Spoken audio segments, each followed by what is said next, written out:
चलिए फिर शुरुआत करते हैं शो की। और खराब दिन मार्केट के लिए। हालांकि निफ्टी अभी भी 20 डेमा के ऊपर ही है, लेकिन और कल के लो के भी ऊपर ही हैं हम।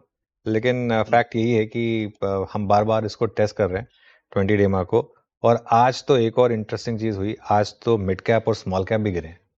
पिछले 3-4 दिन लगातार ये बात हुई थी कि एटलीस्ट चलिए मिड कैप और स्मॉल कैप तो ठीक ठाक चल रहे हैं, लेकिन आज तो मार्केट ब्रेड्थ भी खराब है आपकी। अगर आप मार्केट ब्रेड देखेंगे आज, तो पूरे दिन मार्केट ब्रेड जो है वो खराब रही है। शुरू में ही बस वो ओवरटेक हो गया था और वो गैप बढ़ ही रहा है। इनफैक्ट अभी भी जब हम बात कर रहे हैं, गैप बढ़ा ही है और ऑलमोस्ट 1:2, इनफैक्ट एग्जैक्ट 1:2 का इस समय आपको एडवांस डिक्लाइन दिखाई देगा।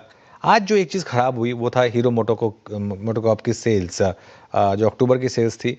टेक्निकली जो first full month GST cut के बाद का था, उसमें जो डेंट पड़ा उसने सेंटिमेंट ख़राब किया पूरा का पूरा ऑटो सेक्टर। एसबीआई के नंबर्स शानदार हैं, जैसा कि हम कह भी रहे हैं, इंटरनल्स भी काफ़ी शानदार हैं। अब देखते हैं कि प्रेस कॉन्फ्रेंस के बाद क्या निकलता है। ये एसबीआई ऐसा स्टॉक है जो भले ही पोजीशनिंग उसकी स्ट्रांग रही हो, लेकिन उसके बावजूद अगर नंबर्स अच्छे हों तो स्ट्रीट रिवॉर्ड करती है। लेकिन खैर anyway, let's wait and watch. अभी के लिए यहाँ पर मोमेंटम एसबीआई में तो अच्छा बना हुआ है, लेकिन देखते हैं आखिरी का 1.5 घंटा हमारे लिए श्रेया बेरू क्या लेकर आएगा।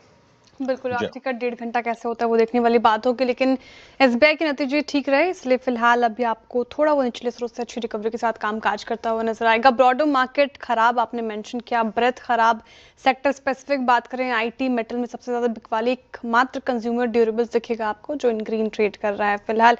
लेकिन बड़ा सवाल ये कि अब क्या मार्केट में नेगेटिविटी नजर आ रही है, आपको इंडाइसिस से दूरी बना के रखना चाहिए, स्टॉक स्पेसिफिक अप्रोच होना चाहिए मार्केट में, कमाई के मौके कैसे ढूंढे?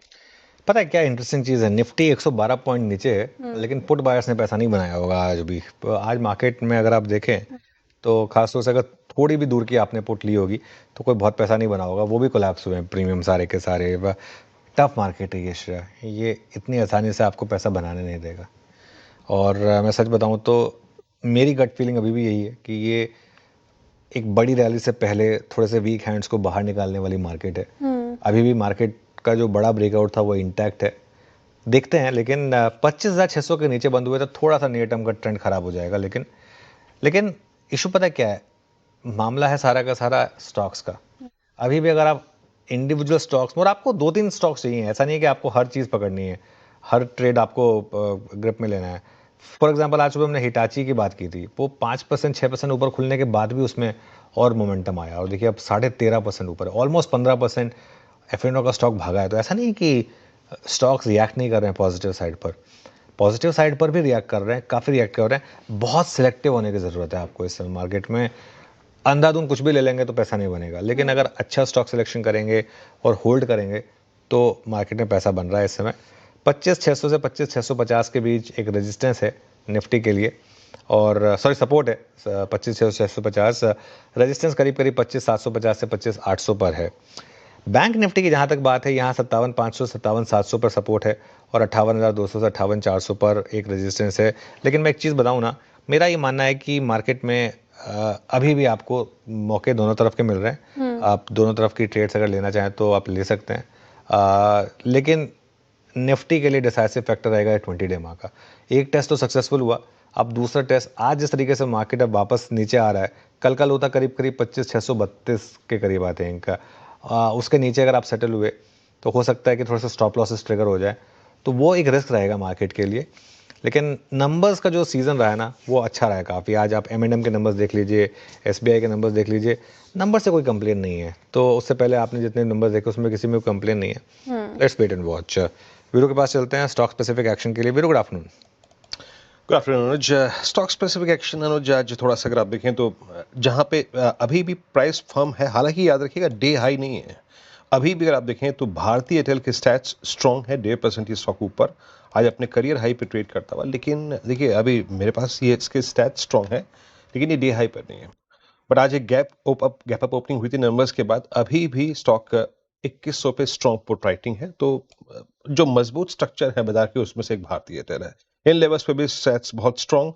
कुछ ऐसा ही रुझान मिड कैप बैंकिंग में एयू स्मॉल फाइनेंस बैंक, नजर रखिएगा इस स्टॉक पे। बहुत ही वाइल्ड मूव के बाद कूलिंग ऑफ हुई, 10 डिमा से एक रिवर्सल लिया इसने और आज डी हाई पे ट्रेड करता हुआ। इसमें हमेशा यही होता है, एक छोटी सी कूलिंग ऑफ के बाद एक स्ट्रॉन्ग बाइंग होती है। दैट इज आप प्लीज ओआई रखिएगा स्क्रीन पे, strong buying AU small finance bank. तो भारतीय थोड़ा रिट्रेस हुआ but still good, AU small finance bank. और एक है फार्मा में, ये देखिए ये है एयू स्मॉल फाइनेंस बैंक का ओआई, और फार्मा में एक बार लेके आइएगा लॉरस लैब। आज 895 नया हाई लगाया इस दौर का, और 10 डिमा पे परसों कूलिंग ऑफ हुई थी, कल कूलिंग ऑफ हुई थी, वहां से बाइंग इमर्ज हुई, और ऑलमोस्ट जो इंप्रेशन इसके 1000 के कॉलेटर्स दिखा रहे हैं वो इंडिकेट करता है कि मोमेंटम इसमें परसिस्ट करेगा। स्ट्रॉन्ग मूव इसमें मेरा झुकाव थोड़ा सा एयू स्मॉल फाइनेंस बैंक और लॉरस लैब पे है। हालांकि भारतीय भी स्ट्रॉन्ग है लेकिन थोड़ा सा रिट्रेस हुआ है। अनुज, बाजार की इस ये हल्का सा जो रिट्रेसमेंट आया या फिर जो एफआईएस की शॉर्टिंग हुई, इसका कारण क्या समझते हैं? क्या बाजार एक सेंस बात ये कर रहा था कि पॉसिबली नवंबर के शुरू में हमें ट्रेड डील को लेकर कोई ना कोई सकारात्मक खबर मिल जाएगी? क्या वो थोड़ा सा डिसअपॉइंटमेंट बाजार पचाने की कोशिश कर रहा है? एग्जैक्टली ये पिछले 3-4 दिन में जो रिट्रेसमेंट आया, बाजार का थोड़ा टोन सॉफ्ट हुआ, उसके पीछे कारण क्या समझते हैं? Reasonable reason?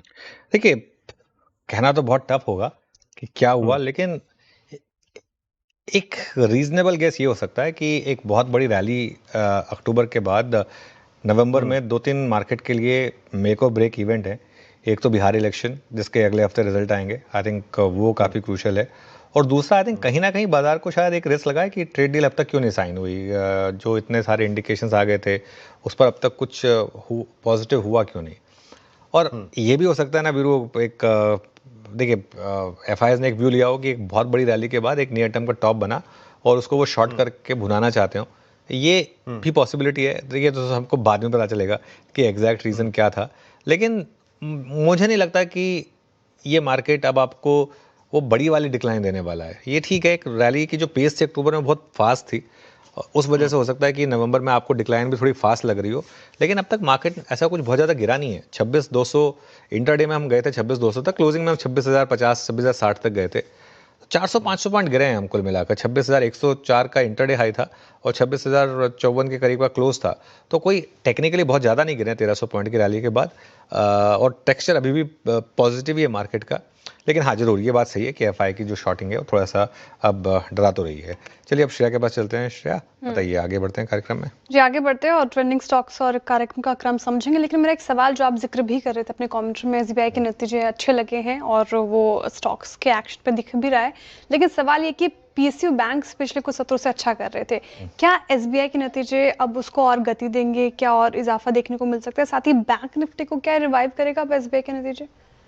देखिए सबसे स्ट्रॉन्ग स्टॉक्स में से एक है एसबीआई, और अगर आप इसका चार्ट देखेंगे, एक मल्टी ईयर ब्रेकआउट स्टॉक ने दिखाया और इसने लीड भी किया ऑब्वियसली पीएसयू बैंक निफ्टी को भी।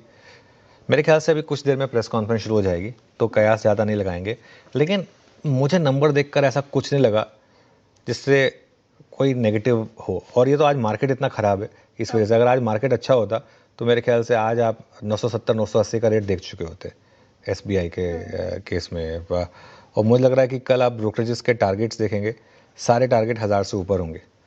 मुझे इस नंबर में कुछ नेगेटिव दिखा नहीं। नेट इंटरेस्ट मार्जिन में हम कॉन्ट्रैक्शन एक्सपेंड कर रहे थे, इन्होंने एक्सपेंड किए हैं नेट इंटरेस्ट मार्जिन। स्लिपेज जो था वो करीब करीब 1,500 करोड़ रुपए कम आया है जो मार्केट एक्सपेक्ट कर रहा था उसके मुकाबले। तो I think on all parameters काफ़ी अच्छे नंबर्स हैं। अच्छा, हमारे अंदर साथ क्या होता है ना, हमारे साथ एक रीसेंसी बायस होता है। हम एसबीआई का सिर्फ 1 महीने का चार्ट देख रहे हैं और हमको लग रहा है कि एसबीआई बहुत चला है एसबीआई 1 महीने में। मैं मानता हूँ कि नहीं चला है, लेकिन अगर आप एसबीआई का अगर आप थोड़ा सा लंबा चार्ट देखेंगे, जैसे ये तो आज एक बार 1 महीने का और 1 साल का चार्ट देख लेते हैं एसबीआई का जरा। 2 साल के चार्ट में दिक्कत आएगी, 2 साल में तो खैर चला है, 2 साल में तो स्टॉक बहुत चला है। 1 साल का चार्ट रखिए, हाँ ये देखिए 12 महीने का चार्ट है। ऐसा कुछ ये नहीं कि बहुत ज़्यादा तोड़फोड़ रिटर्न इसने आपको दे दी हो, तो ठीक है। वैल्यूएशन में अभी भी मुझे लग रहा है कि काफ़ी कंफर्ट है, तो मुझे लग रहा है कि यहाँ से एसबीआई लीडरशिप पोजीशन में रह सकता है। और अगर यहाँ से एक स्टॉक मार्केट की रिकवरी को लीड कर सकता है तो शायद एसबीआई एसबीआई मार्केट की रिकवरी को लीड कर सकता है। नजरें रहेंगे एसबीआई पे। चलिए अब आगे